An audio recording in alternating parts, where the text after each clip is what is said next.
Merci. Monsieur le Président, chers académiciens, merci de me donner la parole pour présenter mes travaux de recherche. C'est essentiellement les travaux de recherche de l'année dernière en mobilité à UCLA. Tout d'abord, quelques mots sur cancer du rein à des différenciations sarcomatoïdes. Alors, cancer du rein à composante sarcomatoïde, c'est vraiment de mauvais pronostics, que ce soit localisé ou le plus souvent métastatique. Et les facteurs prédisposants à cette différenciation mésenchymateuse restent inconnus. L'objectif était donc de déterminer l'association entre ces facteurs pathogènes potentiels et la présence d'une composante sarcomatoïde sur la tumeur du rein. Alors j'ai tout d'abord contacté UroCCR, qui est un réseau français qui collige toutes les données des patients opérés en France d'une tumeur du rein. J'ai grâce à ça eu 586 patients à composante sarcomatoïde, grâce également aux patients du UCLA, que j'ai pu comparer à 2178 patients qui n'avaient pas de cancer du rein à composante sarcomatoïde. C'est très rare, hein, c'est 4% des cancers du rein qui ont une composante sarcomatoïde, mais de très mauvais pronostics. En parallèle, j'avais certains paramètres démographiques comme l'âge, mais aussi le tabac, l'hypertension, le diabète, la fonction rénale et l'hypothyroïdie. Et j'ai essayé de voir si ces paramètres étaient liés à la présence d'une composante sarcomatoïde sur la pièce. Alors en analyse univariée, plusieurs paramètres sortaient, mais c'est surtout le caractère indépendant des variables, c'est-à-dire l'âge, le sexe masculin, le tabagisme actif, qui ressortaient comme des facteurs de risque de découvrir une tumeur sarcomatoïde sur la pièce.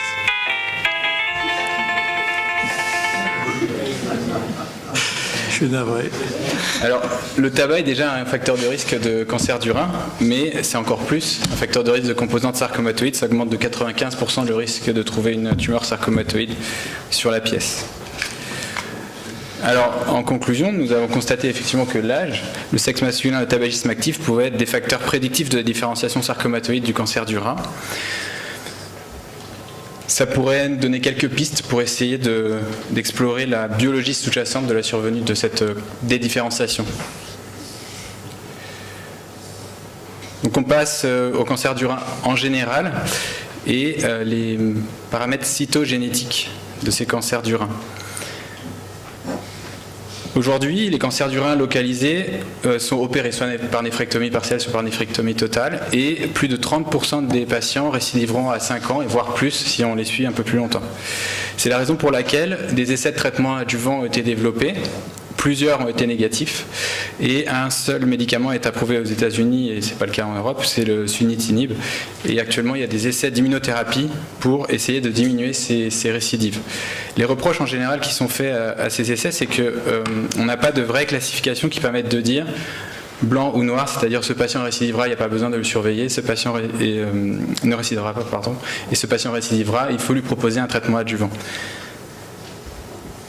C'est la raison pour laquelle j'ai étudié les paramètres cytogénétiques qui pourraient peut-être permettre de mieux prédire la récidive chez ces patients. Alors, qu'est-ce que la cytogénétique? Je ne savais pas ce que c'était avant d'y aller, donc je vous en parle un peu. Donc ça nécessite tout d'abord une culture de cellules tumorales. Ça c'est important parce qu'on a besoin d'une tumeur fraîche pour faire pousser les cellules. Ensuite on les bloque en métaphase et après coloration, en microscopie optique, on a ce type de karyotype avec... Hop. Voilà en bas le type de résultat que l'on peut avoir pour l'analyse de ces karyotypes. Et donc j'ai utilisé tous les tumeurs du rein à UCLA qui avaient ce type de karyotype et essayé de voir les paramètres cytogénétiques qui pouvaient prédire la récidive. C'est pas nouveau. En 97 on en parlait déjà et 14Q, 9P et 8P sont corrélés au stade et au grade plus élevé et à une augmentation de la récidive de ces tumeurs du rein. À UCLA, depuis 1999, 1300 patients ont eu un examen cytogénétique de leur tumeur rénale après chirurgie. Seulement 4%, c'est probablement sous-évalué quand même, n'ont pas poussé en fait en culture et donc on n'a pas pu avoir de karyotype. Également, ce qui pousse, c'est pas forcément que la tumeur, ça peut être aussi les fibroblastes ou les leucocytes associés. Et donc on a 17% de karyotype normal. L'objectif était donc d'identifier les prédicteurs cytogénétiques associés aux paramètres connus pour prédire la récidive du cancer du rein. La récidive, on la définissait soit comme une récidive locale, soit comme un développement de métastases après traitement chirurgical de ces tumeurs, je rappelle, qui étaient toutes localisées. Donc voici la classification à laquelle je suis abouti. Je me suis basé sur 646 patients qui avaient une tumeur du rein localisée. Les 1300 n'étaient pas forcément tous localisés. Donc j'ai extrait 646 patients qui étaient localisés et qui avaient tous une analyse cytogénétique disponible. J'ai sélectionné les paramètres histologiques par régression logistique et les paramètres cytogénétiques à l'aide de l'analyse en composantes principales. Ensuite, j'ai utilisé la méthode SHADE, qui est une méthode d'interaction automatique qui permet de répartir automatiquement certains groupes de population pour essayer d'extraire les patients qui récidivent le plus. Et grâce à ça, j'ai pu obtenir 3 groupes de pronostics différents.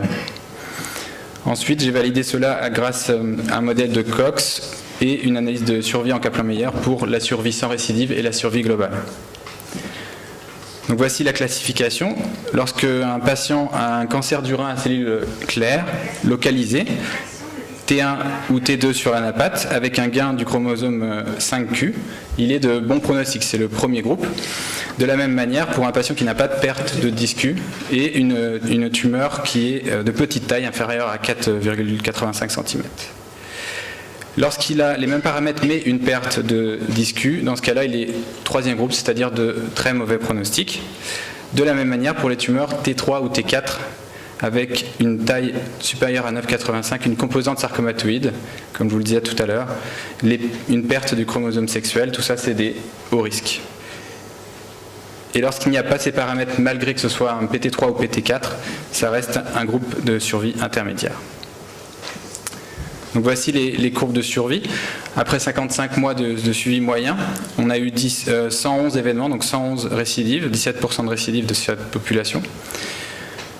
Et vous voyez, avec des survies sans récidive qui sont tout à fait différentes. 9% pour le meilleur pronostic, jusqu'à 62% à 5 ans pour le groupe à haut risque. Je vous rappelle que la moyenne, c'est plutôt 30%. Pour ce qui est de la survie, le groupe à haut risque a une survie 10 fois moins bonne que le groupe à bas risque. J'ai validé ces résultats sur 2 échantillons tirés au hasard sur cette population. Et pour ce qui est de la survie globale, c'est valide également. On a eu 102 décès. Et les 3 groupes sont bien divisés avec 22% de décès à 5 ans pour le groupe de haut risque. Alors, qu'en est-il par rapport aux classifications actuelles? La plus utilisée dans les essais, c'est la classification USS, qui vient également de UCLA.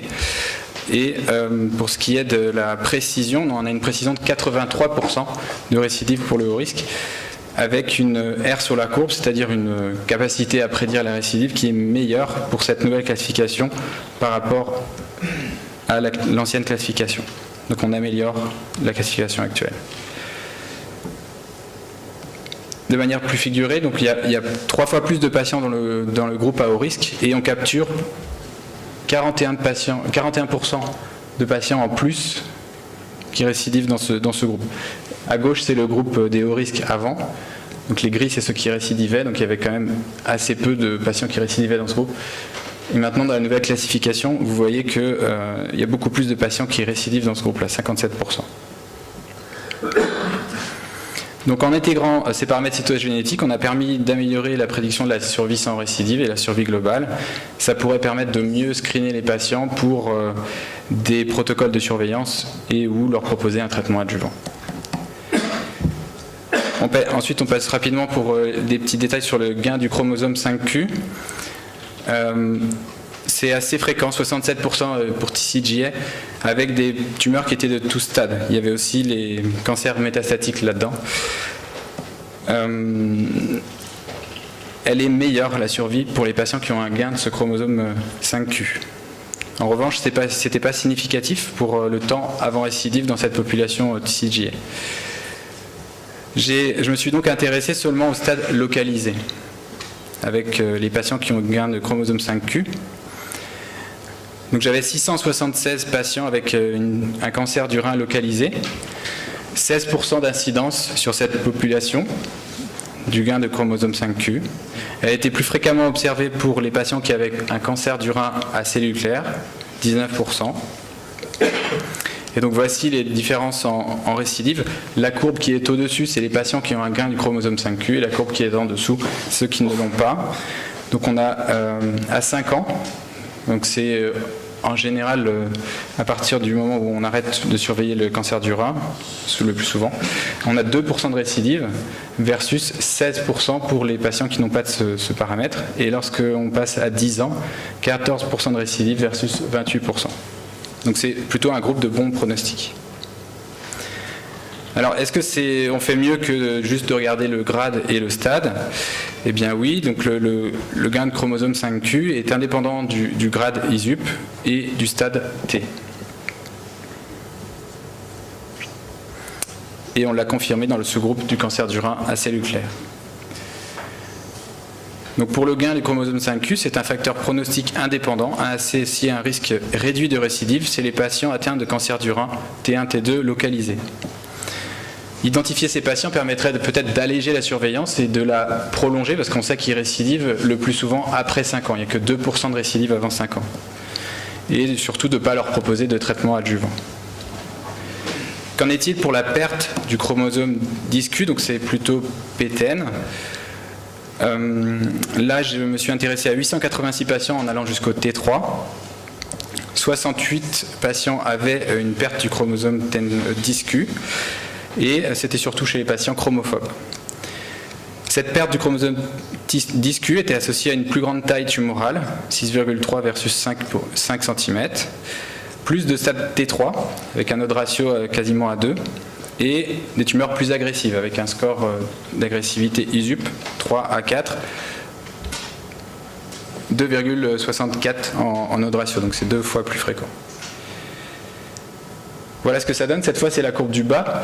Pour les patients qui ont une perte de 10q, c'est significativement différent. Les patients qui n'en ont pas, avec une survie globale également, qui est moindre pour ces patients qui ont une perte de ce chromosome.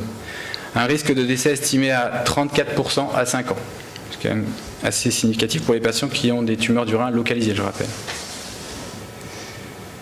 Donc la perte du chromosome 10q est un facteur pronostique associé à une plus grande taille de la tumeur, à un grade plus élevé, un stade plus élevé et un délai de récidive plus court chez les patients qui ont un cancer du rein localisé. Si on arrivait à identifier ces patients, on pourrait peut-être les surveiller de manière un peu plus rapprochée, voire leur proposer un traitement adjuvant. Je vous remercie.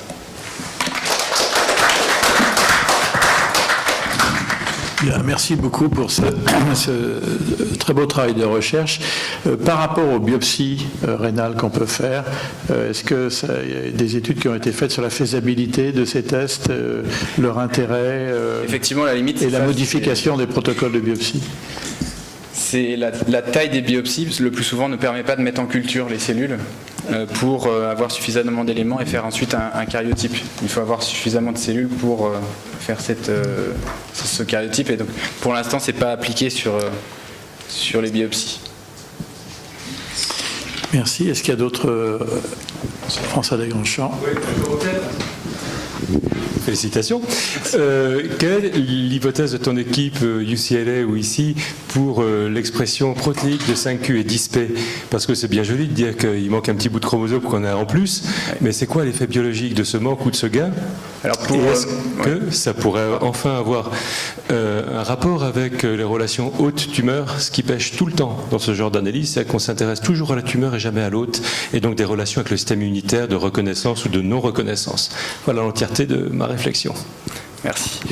Alors effectivement, je me suis intéressé au substrat biologique sous ces pertes de chromosomes. Pour 10q, c'est plus simple parce que c'est a priori PTN qui était déjà reconnu comme un facteur de mauvais pronostic. Pour le gain de chromosomes, c'est difficile de retrouver le substrat génétique sous-jacent, parce qu'un gain de chromosome, ce serait un gain d'un gène qui lutte contre le cancer. Donc il y a plusieurs hypothèses, surtout en hématologie en fait. C'est une entité à part. Les patients qui ont un gain de ce chromosome 5Q ont également un meilleur pronostic, mais ils n'ont pas trouvé de gène responsable directement de ce meilleur pronostic. Votre autre question, c'était sur l'hôte. Effectivement, vu qu'on fait... c'est une chirurgie qui est le plus souvent partielle. On ne s'est pas vraiment intéressé à l'hôte, effectivement. C'est ce qu'on met en culture, c'est la partie tumorale. Et il y a peu d'équipes finalement qui gardent la partie saine du rein pour chercher l'hôte. Mais les réponses sont probablement là-dessus, en fait, sur les réponses de l'hôte à la tumeur. Merci. Y a-t-il d'autres commentaires ou d'autres questions? Non. Bien, je pense qu'on peut... Merci beaucoup.